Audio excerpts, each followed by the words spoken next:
and welcome to Candid Conversations with me, your host, Reverend Erma. Today we have an exciting package lined up for you. We will be discussing age and ageism. As well, you're going to see me make a bouquet out of fruit. I almost said flowers, out of fruit. And then we're going to have the youth discussing the church, so youth and the church. Stand by. Join me afterwards.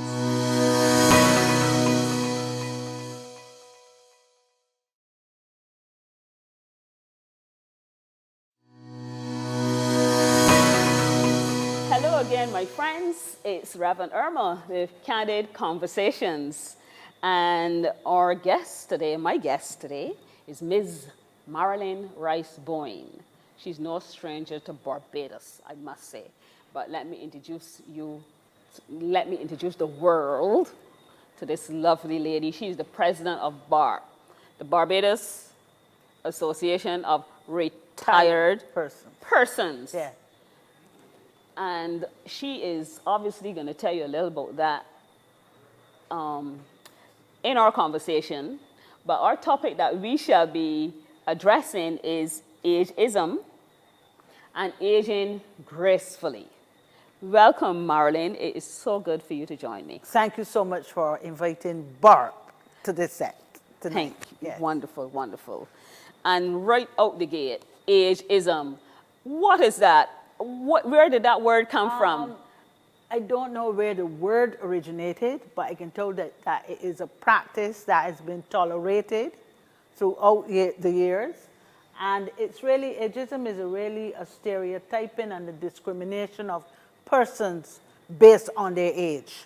Mm-hmm. So you get, like, it happens so easily and people accept it so readily that, sometimes you're doing something and you might get it to go to move a chair or move something and you totally forget what you're about to do. And immediately somebody in the room, or even sometimes you might do it, you say, I'm getting old.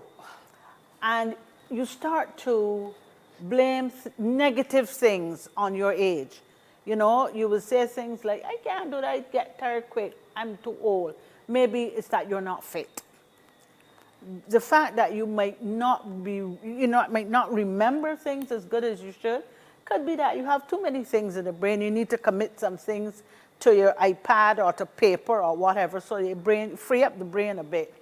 And very often, I'm certain you hear of over-the-hill parties when people get like 50. People say, "Man, they can hold an over-the-hill party for you." But how can you hold an over-the-hill party for somebody who's on top of the hill? Wow. So it is, and depends on the person's mindset. Mm-hmm. It can bear you down, because nobody wants to look or feel old. But growing old is really a privilege, afforded to a few. Mm-hmm. And every extra day that you're given, you have to rejoice.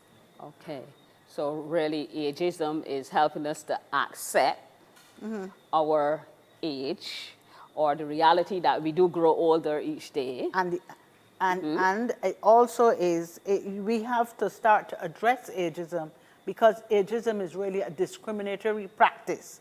So people lose their jobs because of their age. People lose out on promotions because of their age. People can't get insurance because of their age. And BARP helped us out with that, right? Well, you see, but BARP is an organization that is based to empower seniors. So we can't become, our part of our mission can be to empower seniors and at the same time deny them access, So yes, we look after seniors because we place a very high value on the seniors in our society. Mm-hmm. And I don't know if I should be disturbed or not, but at 50, that is when we can apply for the BARP. Mm-hmm. So that means that I old?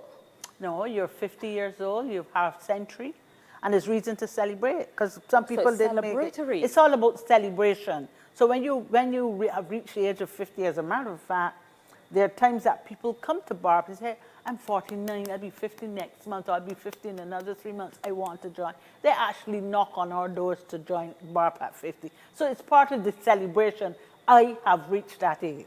Wow. So it's about celebration, and every day you ought to celebrate. Yes, rather than harping on the fact that we may have dementia or Alzheimer's because we forget something, we need to understand that we need to embrace the reality of age and age gracefully. So how can we really age gracefully? Actually, I'm looking at you with this lovely color and look so snazzy. And you do look graceful indeed. And I'll be 66. I'm celebrating 66 this year. Oh, fantastic. And I'm not ashamed.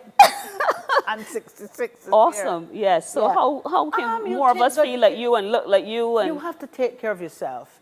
And it starts from within as well. And recognize that, I have a dear friend, and he always says, you live in your best life. So you live your best life now, and do your nails and, celebrate your life. I met a lady quite recently, and she had her hair, and she had it in one, and she was saying, when she saw mine, she said, listen, I want to show you my hair. So I had the most beautiful head of gray hair, and it was so pretty. And I said, you just put it in one all the time? She says, yes, I don't feel to open it. It's a girl, wear your hair and celebrate your life. Do positive things, exercise. Exercise is very, very important as well. And have friends that empower you. There are some friends or acquaintances that, you might talk with, and you find that when you finish a conversation with them, you're tired. You should avoid those persons. You need people that will give your spirits a boost. And do things. There's so much here to do on the island. Go and do a tour of one of the St. Nicholas Abbey, go to Farley Hill, go to Bath. Just go there and enjoy life. And if you want to wear shorts and you feel like wearing your shorts, old people should wear shorts, but they're not old people. They're just people they're seniors. Seniors. So the seniors are celebrating. So just do what you want to do. Okay. Do what makes you happy. Okay. But how am I going to be happy when everybody's going to be looking at me? It's a bit, look, she old. No, what she have on? But if the dude said that to me, I would say, well, I don't have my birth certificate. And so why are you saying this old thing? Age is just a number. Age is just a number. Age is just a number. I've often heard that said before. And it was said, like, when I was much younger, although my children always tell me, Mommy, anybody younger than you. But when I was much younger, you see here people say age is just a number. I say, But now I've grown to appreciate that. I've grown to appreciate that it is real. Age is just a number. Age is definitely just a number. So if I want to go do rock climbing. Once your body can take it, you do it. You don't do it to prove a point. If you find that, if you know your level of fitness is such that you can do rock climbing, do it. I walk 5 miles every day. Every morning. Me too, but I walk it in my mind. I need now to put that into reality. You need to put it into reality. You need to move it from where it's at. Yes. And put your feet out there. I walk 5 miles a day, and I love to walk. Okay. I love to walk. I hope you're listening. Marilyn, in a smart way, is telling us as we age, we need to still make sure that we keep our grace, especially ladies. And we need to exercise. And exercise is not necessarily going in the gym and spending all the money. No. We need to enjoy nature and walk. Might be gardening. Gardening. Whatever brings you joy, whatever gives you that opportunity to relax and, to keep that, you must keep that body in motion, keep that body active. So that's very, very important. Okay. I must say and quote Psalm 90. I cannot remember which verse, but it says the age of man is 70. Some are strong that they do 80 and more. And thinking about that, it is good though to have that concept, because if you are strong at 80, you should really be fit. and be proud and all of those things that you're saying that we should be. And don't think that we need to drop in the house. Yes, yes. Okay. And be at peace with yourself. And be at peace. And have a relationship with your God. Have a relationship with our God. Thinking about that relationship, I know you said about walking and exercising and so on, and I mentioned going in the gym. But COVID has done a lot, put a halt on a whole lot of things for us. How are the how are the elderly coping with COVID? How can we be motivated to get out the house, even since many of us are still on personal lockdown? I find that what they're doing, of course, some of them, what we've done at BART, we've made sure that you can pay most of your policies and all that online, because we were in the process of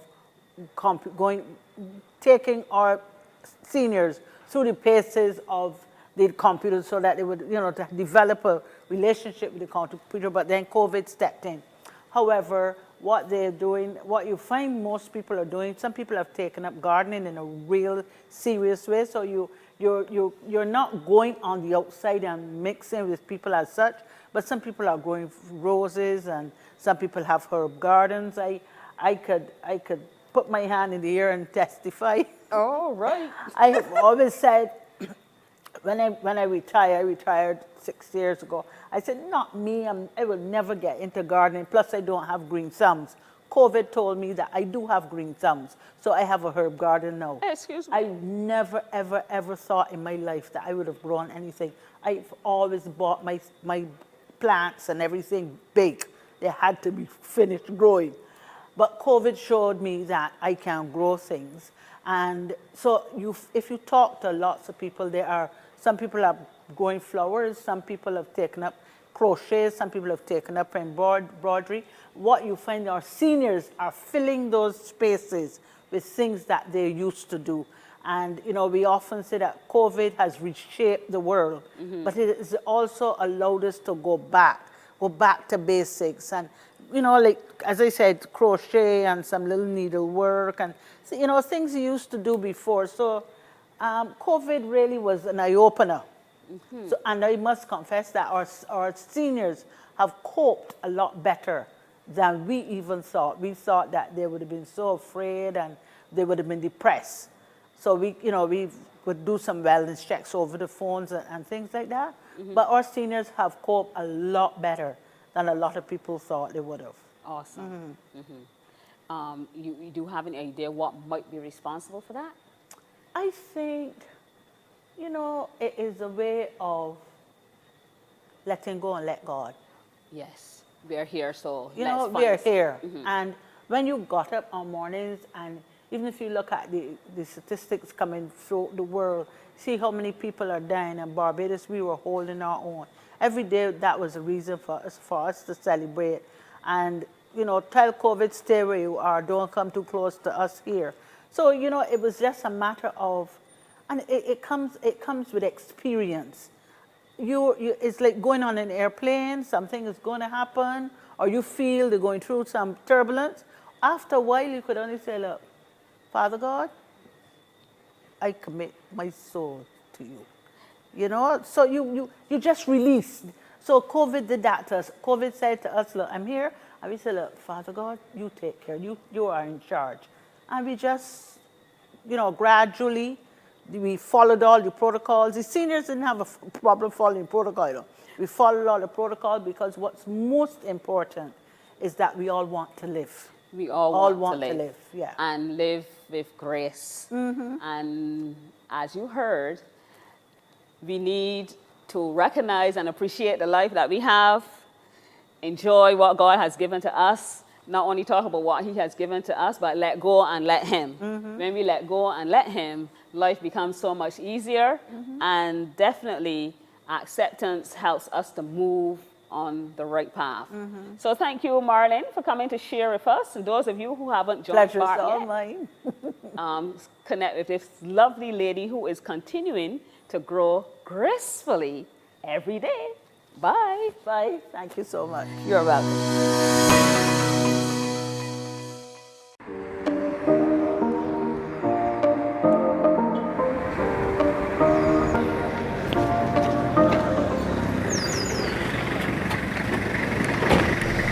Going up. Sorry, miss. You can go up on the mask before you can get in the bus. That's the rules we gotta follow.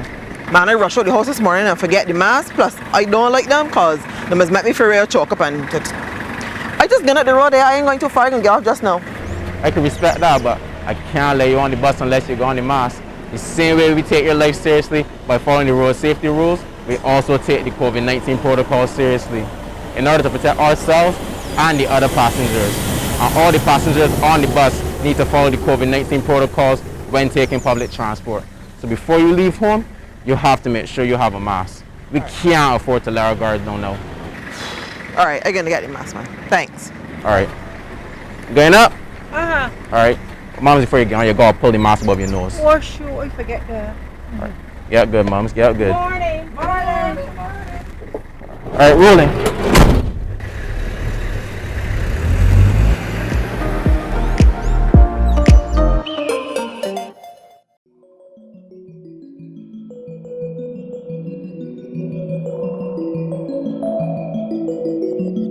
You can use a mask that you've purchased, make one at home, or simply use a cloth face covering.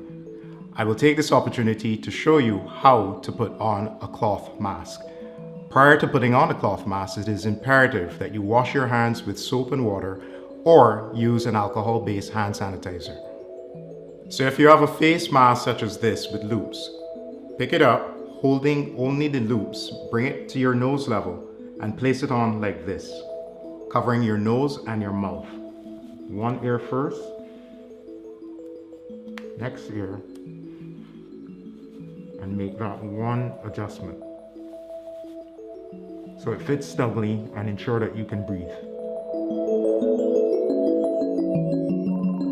When taking it off, avoid touching the front of the mask as it may be contaminated.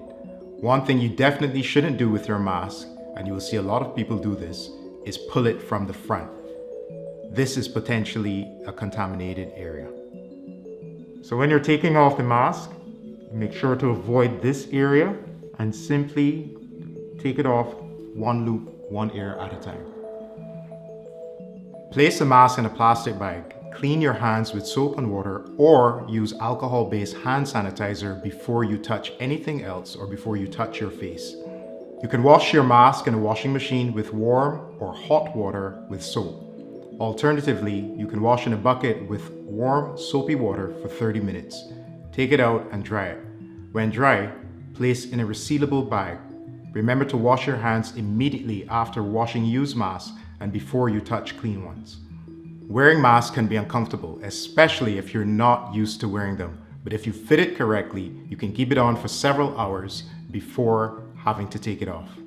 If you have any questions about the use of face coverings, you can call the COVID-19 hotline at 536-4500.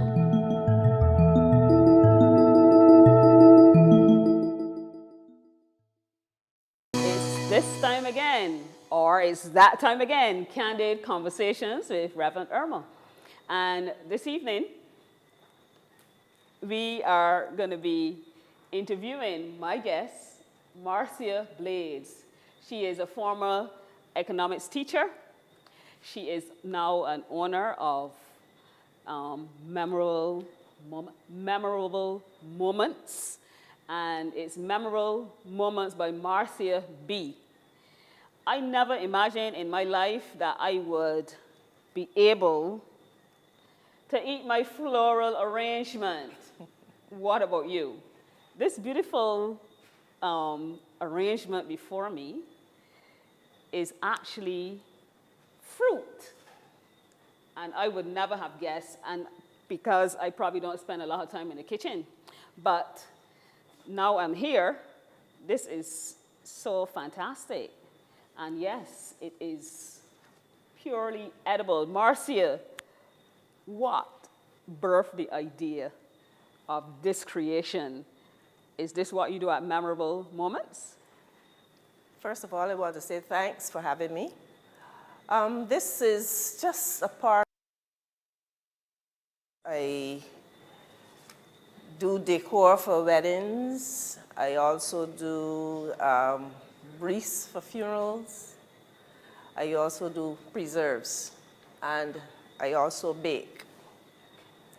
That's all in the forte as my years spent as a home economics teacher at the secondary level. After I retired, which was about 10 years ago, I decided that I would supplement my income by becoming creative. I'm a very creative person. Wow, I could tell. Not only in food, in dress as well, because I love my hats and bags and whatever, right? So this idea just came about. It's basically self-taught, right? So the fruits I mainly use, which would stand up to the occasion for which it is required. They can be used as birthday gifts. They can be used as thank you gifts because they're edible and they're healthy, right? So the fruits I mainly use are cantaloupe and honeydew melon. I use strawberries, grapes. And then there's some little, if you want to kick it up a notch, you can also add chocolates and sweets depending on the person you're going to be giving it to. Okay, and the occasion. And the occasion as well. Wow. How easy is this? Because I know I could dismantle it easy. Is it easy to put it together? You think I could do that? Yes, I think you can do it. You just have to, come on, let's try. You just put on your gloves. And I have to put on gloves too? Oh, Lord, help us. Oh, yes, we need to make sure that, now how do I put gloves? Oh, yes. Please bear with me. Have to make sure, because we're going to be cutting the fruit, I believe. That's No, the fruit is already cut. You just have to assemble now. Or the assembly line. And, oh, yes, the gloves are important because it's going to be gifts for somebody. Yes. Oh, yes, so we don't just cut the fruit with our hands. We have to make sure. Oh, thank you so much. You have some equipment here. You use to cut the fruit. It will give this a What's in nice this pattern. fancy? What is This is thing? guillotine, a small guillotine. Then you can do the pineapple, which you can do as your focal point. You can do it in different shapes. You can have the heart shape, or you can have the floral shape. I like this the best. Okay. You mainly use this at Valentine's, or you cut the fruit into your hearts. Okay, we're on our way. You're going to use the Toothpicks. toothpicks to assemble your fruit. And everything is Edible, all edible. And what I try to do when I'm making them, the container, when the person gets that gift, it's theirs to keep. Oh, so Right. I eat some and have some as a keepsake. Yes. All right. Right, that Awesome. one there is in a teacup and Teacup. sauce. Teacup and saucer. Fantastic. So you So now I just have have my your toothpicks, turntable. You can and I have my turntable. It's not Yes. a record player, okay? Turntable, yes. First of all, you create your focal point. There are 2 pieces of pineapple Pineapple in here. in here. See that? Beautiful. And I'm sure she made it with this. Remember when we Yes. used to do plastic? See? Okay. And you pick up your focal point. What do you mean by focal point? This is the focal point where the Oh, the eyes are attracted to it first. Your Oh, yes. focal point. It's just like a flower arrangement. You pick up your focal point and then you yeah, go so right go here. from here. Yes, you can. You are trying your own style. My own style, Lord help me. I've never been creative in my life, so I stick this Where wherever I want to, put it a little lower down. a little lower down. So you say I'm actually making this myself, right? Okay. You put in another, the other one. So together? You can Or- you can put them. What about back and front? Yes, you can do it back and front. Yes, I like to be even. I like even numbers. So the front and the back, please do not move. My 2 ears, pineapple ears. Right. And then you Yes. start filling in with your honeydew melon and your cantaloupe. You can do a row of the cantaloupe or a row of the honeydew, or you can These do things are not going to alternate. fall off. Please Just put forgive it me, I in, have to right? ask these questions. This is the first Put it time lower down. I am doing anything like this, and now I realize why I have to use the gloves. Push it right there. I think that we will put the Yes, you're gonna do that first. and thing then in stick it first. Yes. Horseshoe. before your- It actually working.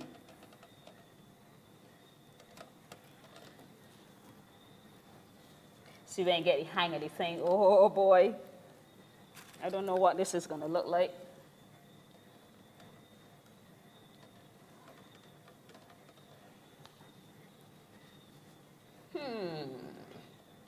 I should have done it like that. Do I need Put it in these spaces, but you can put it a little closer.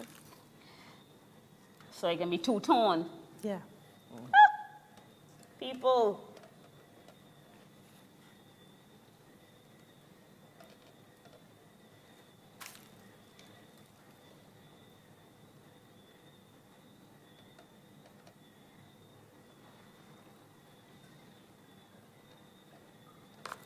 Turn. What you think?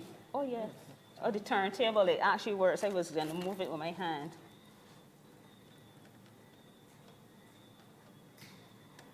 And you know something?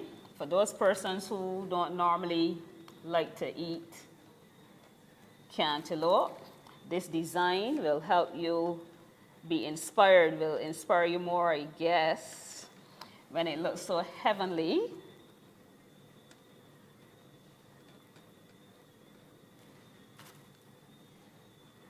What you think? It shaping up? Yeah. We can use, we have some here, we can use filler. We can use this is celery, or you can use celery or parsley. I thought that was parsley, actually. This is celery. See how much time I spend in the kitchen. I Homegrown, don't know homegrown celery. these things.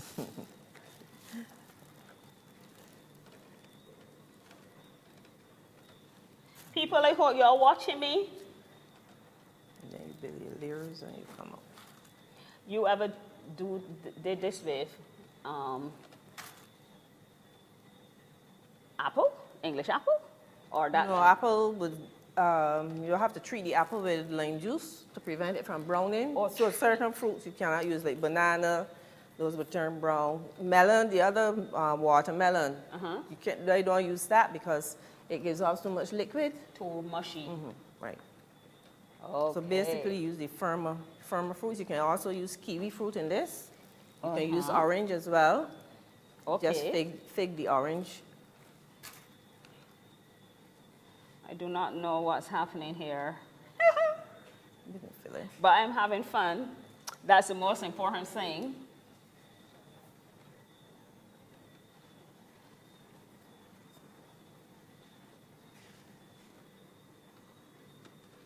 When it drops, it's gone. Don't forget you got your strawberries here. That you can Oh, put your strawberries I in forget about the focal- strawberries. Focal point.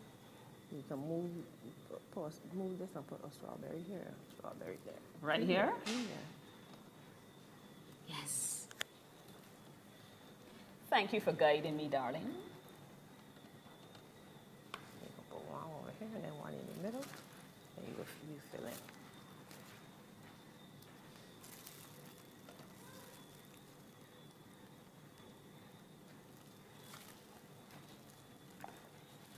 This is so much fun.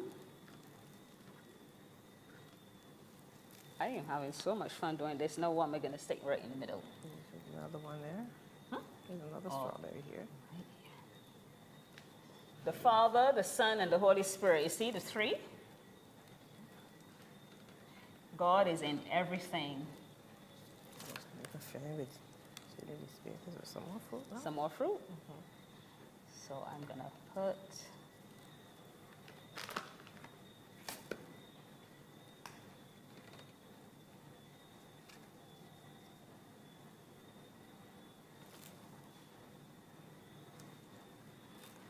So what color? Yes, this can go right here. Another cantaloupe. Right next here. Another cantaloupe here.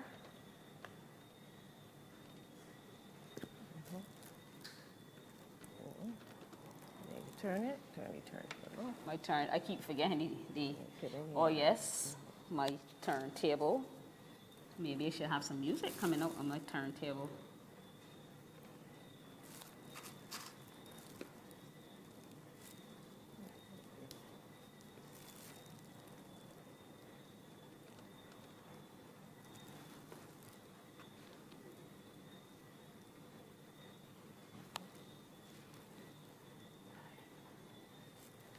Yes. You can just fill in these Working that. Okay.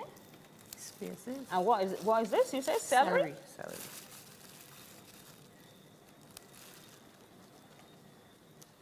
Never in my wildest dreams I would imagine I'm making anything creative. I hope I'm not. I hope you at home will also experiment with the fruit that you have, and you can bless somebody as they seek to get some healthy living. Should I stick that in there? Can I stick that in there? Yeah, that's very good.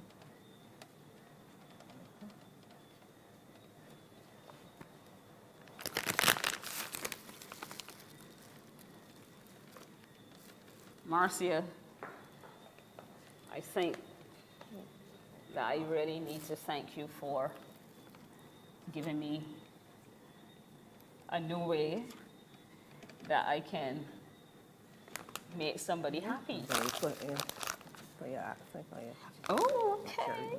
And my pineapple here flower has has the center. has the bud that the bees can come now and take some nectar from it.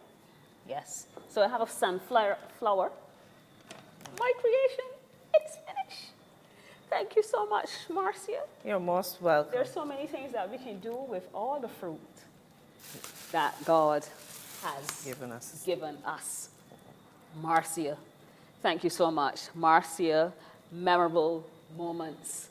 Give her a call. She will give you whatever insight that you need to make somebody happy or extend sympathy or even help them to get well. Yes.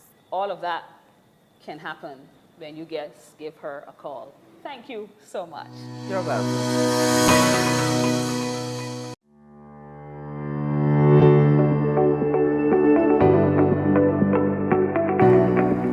When given a vaccine, we prefer to use a new needle to administer the vaccine.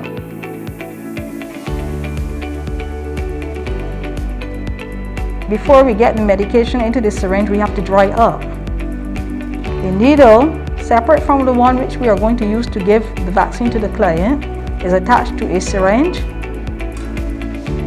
We use that needle and syringe then to extract the vaccine from the vial. Most of the bottles will have a very thick rubber bung which seals the cap. Once the medication has been extracted in the required amount, we then proceed to dispose of that needle, or sometimes we rest it in a tray. We attach the needle that we are going to use to administer the vaccine to the syringe which has been just filled with the solution, and from there we approach the client to administer the vaccine. So there is one syringe. That syringe holds the medication. There's a needle to extract the medication from the bottle. That needle is changed. We attach a new needle to that same syringe which contains the vaccine which we just drew up, and we go ahead then to administer from that point.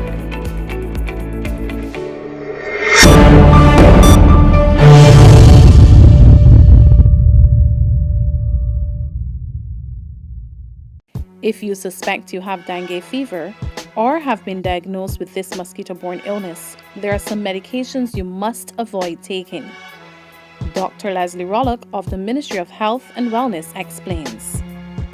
what you should do is take anti-fever medication, which we recommend because of the risk of bleeding with severe dengue, not be aspirin or any of those what we call non-steroidal anti-inflammatory. So no Brufen, no Advil, no aspirin, no Wiz, just paracetamol, Panadol, or acetaminophen, which is what the Americans call paracetamol.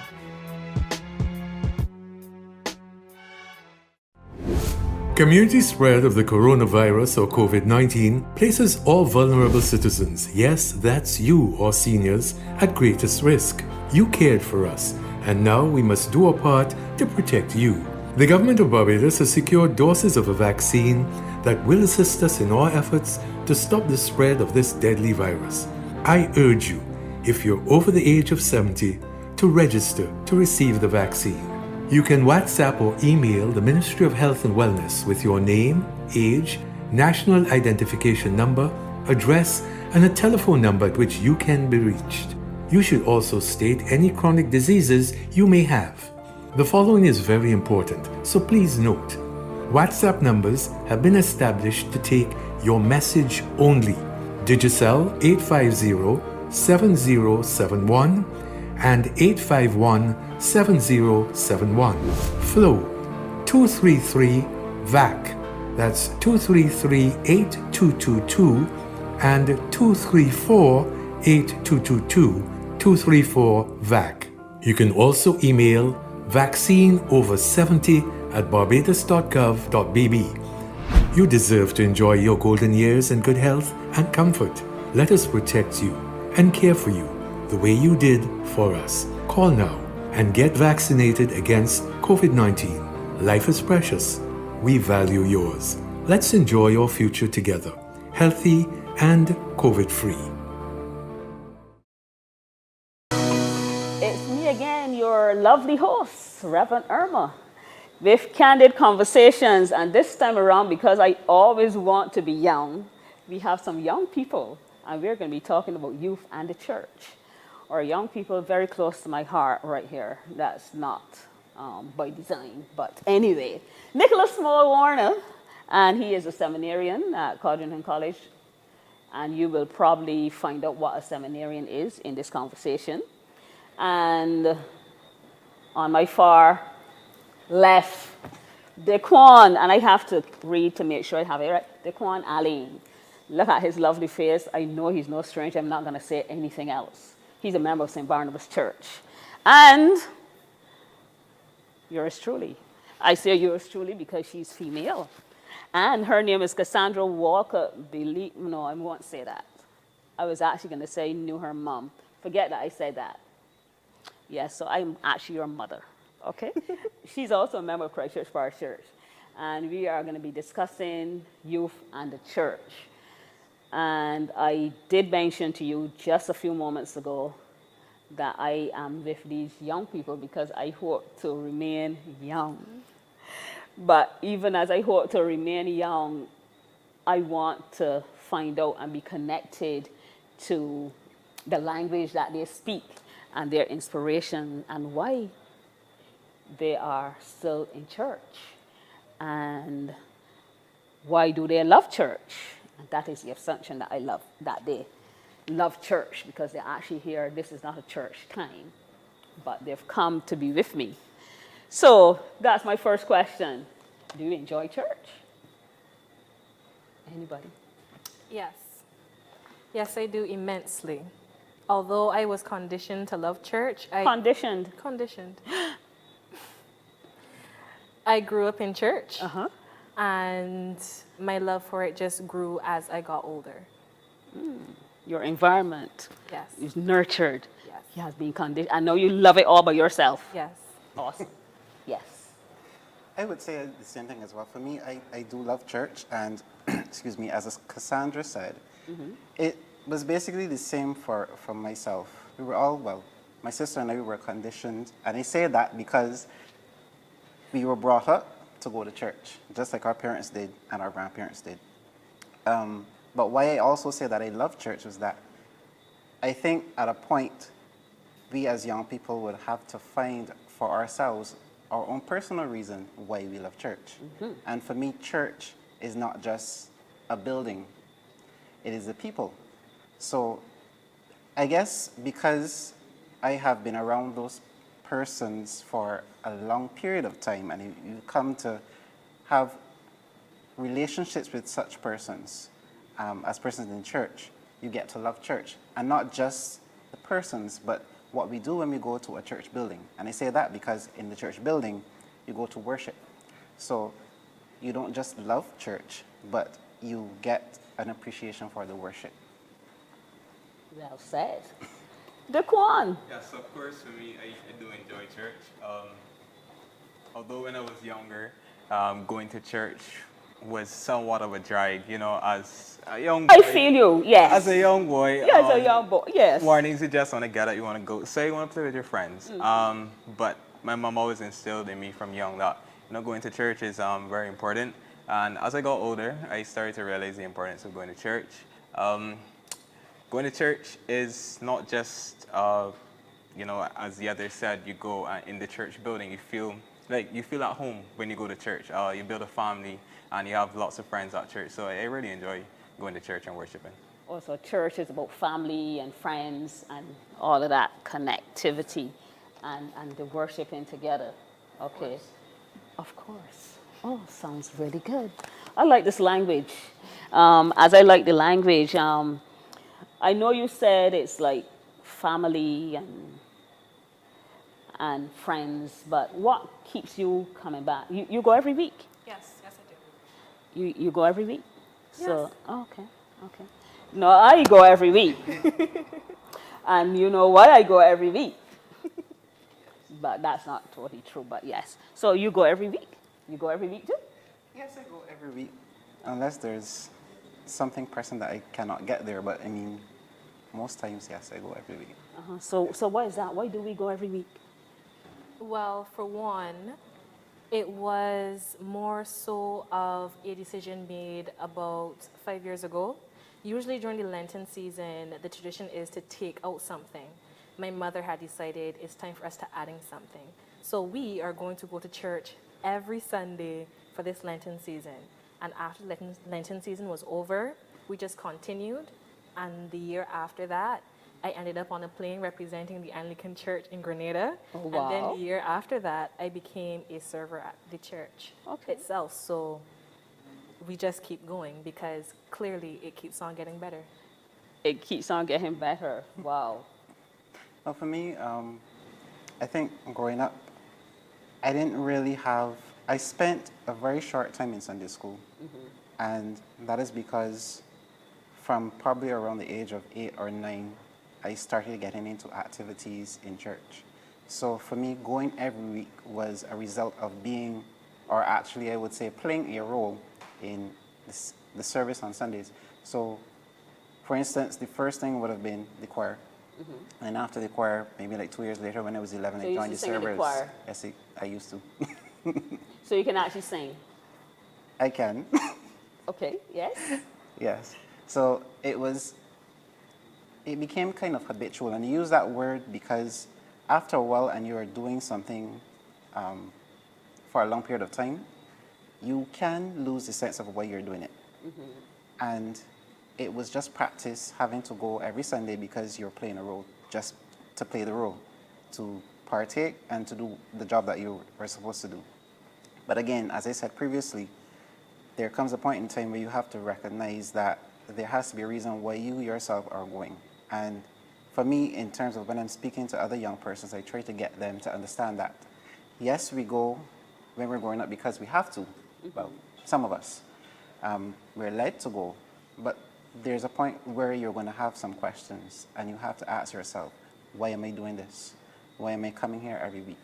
And it is not something that you're going to solve immediately, but it's something that you're going to have to work out within your own relationship with God. And for me, that point came probably around maybe 10 years ago. And you question yourself, why am I doing this? Why am I coming every week? And sometimes persons say things to you, not necessarily about your own relationship with God, but they might say something that might jog something that you have to think about. or it may inspire you to think about something with your own relationship with God. So that also happened to me, and because of that, I know for myself understand, okay, I'm coming every week because I have a relationship developed with God, and we are coming here to worship. Not that we don't do it, the rest of the week. I was just about to say that Not that you don't do it the rest of the week. A whole host of people say you don't have to go to church to serve God.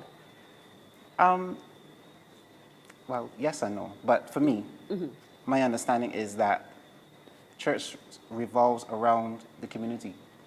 So it's just one day a week that you have to come together in a community to worship. You worship, yes, the other days of the week. And then when you say A, you say B as well, because some persons will come on Sundays and then they forget the other 6 days. But coming back to the question you asked, I go, or we go, because we have developed that relationship with God and we come together as a community to worship Him. Daquan. Well, yes, I do go every Sunday for the most part. When I was younger, I was in Sunday school, so I used to enjoy going to Sunday school. But then once I became about, I think from the age of 14, I'm 19 now. Oh, you're 19 now? Yes. Okay. So that's about 14. I joined the servers at St. Barnabas. So every Sunday I would serve at the altar.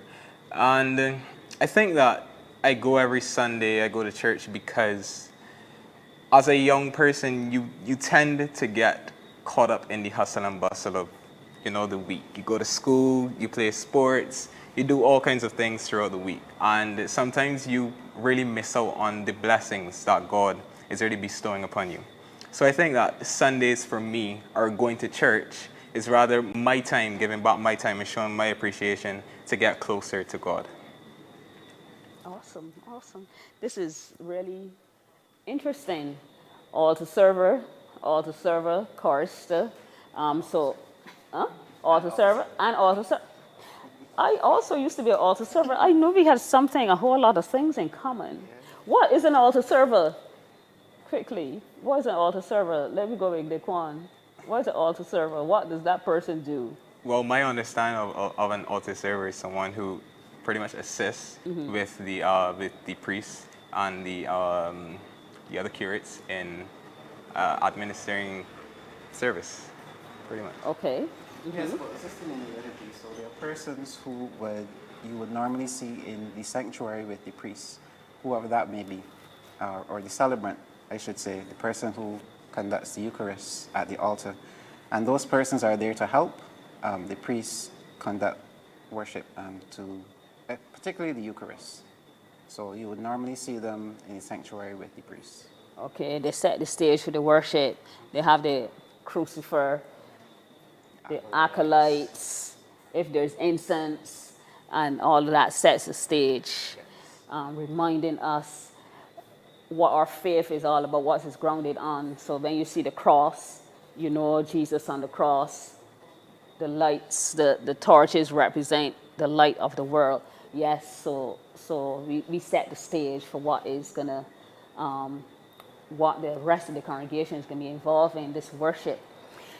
And yes, most of you have been saying when you were young and so on and so forth, and you still go to church, but is there any hurdle or any stumbling blocks that get in your way even today? Well, I know COVID has gotten into everybody's way, and that is a stumbling block for so many, but is there a stumbling block or any stumbling blocks that you encounter in terms of church, not going or staying or whatever?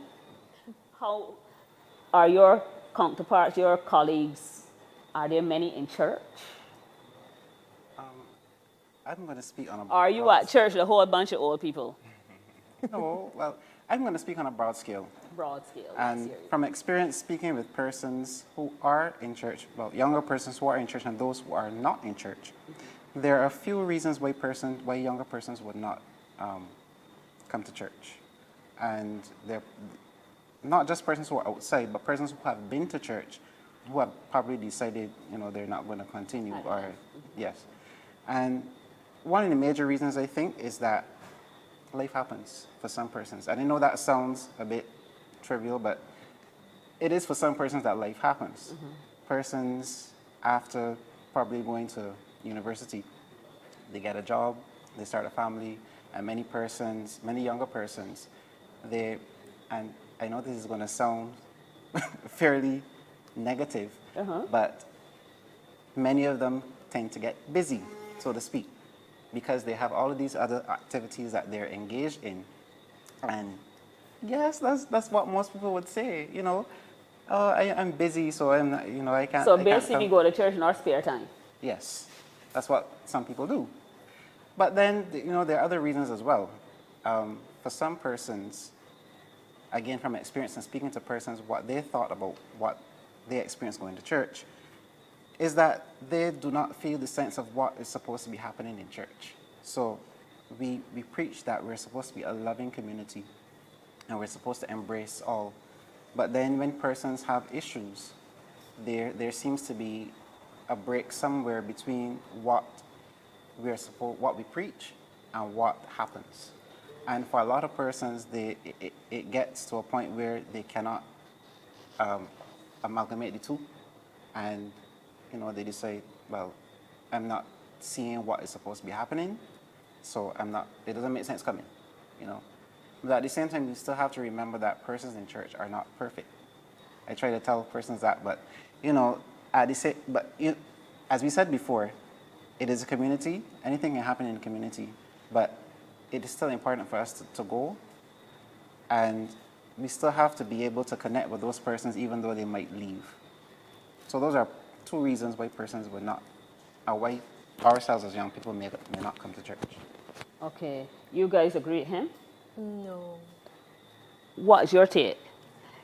Though I may be the only Anglican in the surplus of friends that I have, most of my friends are in church. I have friends that are Adventist, Jehovah's Witness, Methodist, Catholic, and every day that we worship, we are most likely in church. The only hurdle that I would have personally come across was as a young girl. Sunday school was torture for me. I did not like it, and the people that were there at the moment did not like me. And that is putting it bluntly. That is putting it very bluntly. Though I thought I was making things up, a scared little girl didn't want to go to church. My fears were proven when one of them had asked me what my last name was, and I lied because I didn't know what they were going to do with that information. And they continued with the false information and laughed at the fact that I had this name or that name, only to later realize that one of them had the same last name as me. So, double-edged sword. But I decided, okay, Mommy, if you're going to make me go to church, I am not going to Sunday school. I'm going to join you in church, no matter how boring it may seem. And I will enjoy church with you instead. Endure. Endure became enjoy. Yeah, believe you me, I'm just picking up on that word because sometimes I might be deaf. So I just want to know that I'm hearing that you say endure, because I get the feedback as a leader in church that a lot of younger persons endure church. What do you have to say about that, Daquan? Do people endure church? Well, personally, I think church for me is more of an enjoyment rather than something I have to endure, something that seems to be boring. When I go to church, I think that for the most part, what the priest is preaching in the pulpit and the things that are going on within the church, I think they resonate pretty well with me. On the topic about younger people going to church, why do young people go to church or why do they not go to church? I think that from a male perspective, I think that life happens a bit quickly for some people. We say that the church is supposed to be a family and we're supposed to show love to people, but how are we supposed to tell a young boy who is receiving love from somewhere else, let's say the block, that church is the answer for him when what he is feeling on the block is what he enjoys? How are we supposed to tell him that church is the right path? So for me, I think that we need to resonate better with the younger people and pretty much reach out to the young people instead of sitting and asking the young people, come to church, why don't you come to church? I think sometimes we need to take the church to the younger people. That's a real challenge I think that we ministers will have, and I'm gonna point them to you guys, because as we wrap up our conversation, my constant struggle is, and like I say, I love young people. I love them because I always want to maintain my youth. But more importantly, I think I agree with all of you that church is some place where you feel connected, you feel the love, you feel your appreciation of the life that God has given to us. And life really is beautiful. Life should be treasured. So if life should be treasured, and this is what we truly want to share with others, then there has to be something that we can say or something we can do to encourage more young persons to feel what we feel, to want to be with us where we are. What is that one thing in a second? What is that one thing that you could do or you think the church should do? How the one thing? I think for me, my one thing is just how we have to be cognizant of how we approach and how we relate to young persons, how we deal with them, how we treat them in our everyday lives. It doesn't have to be anything extravagant, but just our normal everyday duties and how we relate to them. We pay more attention to how we think and act towards young persons. And if we can do that and show the love that we're supposed to show in our day-to-day relationships and start, let's say we start in home. We start in home with our family members, our brothers, our sisters, our nephews, our nieces, and let it go out into our different circles, because those younger persons will have their own circle of friends and others that they would be close to. So once we can start with ourselves and be able to relate better to younger persons in our daily duties, then I think that's where we can start. Relate better to persons. Yes, sir?